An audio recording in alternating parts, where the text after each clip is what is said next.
प्रत्येक परिवारजन जो शहीद हुए उनको 25 बीघा जमीन मिलनी चाहिए। साथ साथ उनके जीवन यापन के लिए, उनके परिवार और उनके बच्चों के लिए एक एक पेट्रोल पंप दिया जाना चाहिए। शहीदों की मूर्ति का निर्माण के लिए भूमि आवंटन हो। शहीद क्षेत्र के अंदर शहीद बहन सिंह राणा शहीद हुआ और एक हमारे रामचंद्र जी पारगी जो पाटिया गल्ला के अंदर शहीद हुए, उनके घर तक जाने के लिए सड़क नहीं है। मैं इस अवसर पर चाहूंगा कि उनके नाम से नामकरण से स्कूल होना चाहिए या महाविद्यालय के नाम से।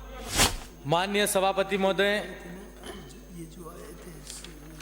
आज राजस्थान लोकतंत्र के सेनानियों का सम्मान विधेयक के 2024 पर मुझे बोलने का मौका दिया, उसके लिए धन्यवाद। आज चाहे इस राज्य की बात हो, पूरे देश की बात हो, नेता हो, अभिनेता हो या कोई अधिकारी हो, आम जनता हो, सब के सब हम आज लोकतंत्र की बात करते हैं, इस देश में खुशहाली की बात करते हैं।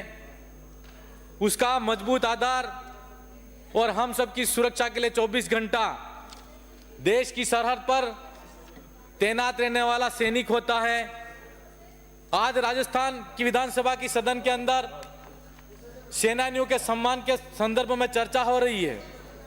मैं इस अवसर पर कहना चाहूंगा कि माननीय सभापति महोदय, राजस्थान के अंदर कोई भी शहीद अगर शहीद होता है तो पूरे राज्य के अंदर और उस क्षेत्र की जनता के अंदर और युवा के अंदर एक भावना जगती है कि मैं भी देश की सेवा के लिए सरहद पर जाके लड़ूंगा, और उसी स्वतंत्रता सेनानी को अपना प्रेरणा स्रोत मानकर वो उसके लिए सम्मान की भावना रखता है।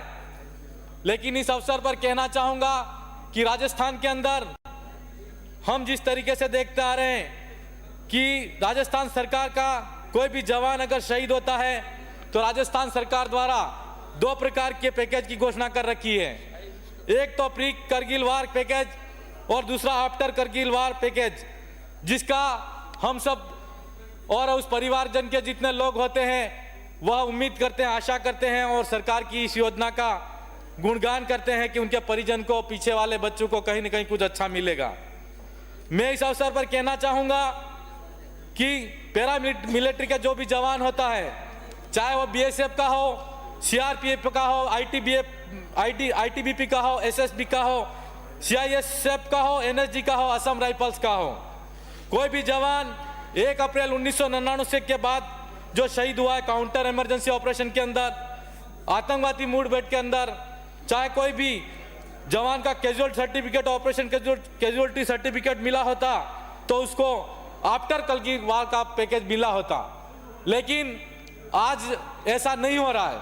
मैं इस अवसर पर कहना चाहूंगा कि और आपके माध्यम से राजस्थान की सरकार को भी पूछना चाहता हूं कि क्या 31 मार्च 1999 से पहले जो भी काउंटर अटैक के अंदर शहीद हुए थे वो शहीद नहीं है? क्योंकि राजस्थान सरकार की जो योजना है उसके अंदर हमारी आतंकवादी मुठभेड़ के अंदर या किसी बैटल कैजुअलिटी सर्टिफिकेट के आधार पर, ऑपरेशन कैजुअलिटी सर्टिफिकेट के धारक जो भी शहीद होते हैं उनको वो सम्मान नहीं मिलता और वो पैकेज नहीं मिलता है। मैं सरकार से मांग करना चाहूंगा इस अवसर पर कि 31 मार्च 1999 से पहले चाहे पैरा मिलिट्री के अंदर जितने भी जवान शहीद हुए हैं उनको सरकार द्वारा आज की तारीख में 0 सहायता राशि दी जा रही है।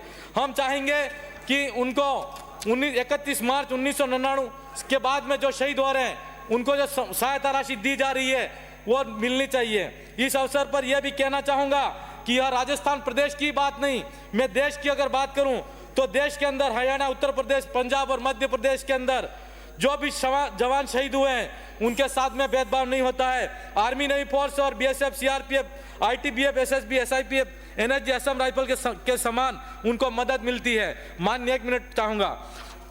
माननीय सभापति महोदय, इस अवसर पर लगभग मैं ये कहना चाहूंगा कि राजस्थान के अंदर 31 मार्च 1999 से पहले शहीद हुए लगभग 150 जवान ऐसे हैं जिनको आज तक ये उनके परिवार को कोई फायदा नहीं मिला है और परिवारजन दर दर ये कागज लेकर भटक रहे हैं। मैं इस अवसर पर चाहूंगा कि शहीदों की मूर्ति का निर्माण के लिए भूमि आवंटन हो, शहीदों की मूर्ति का निर्माण भी होना चाहिए।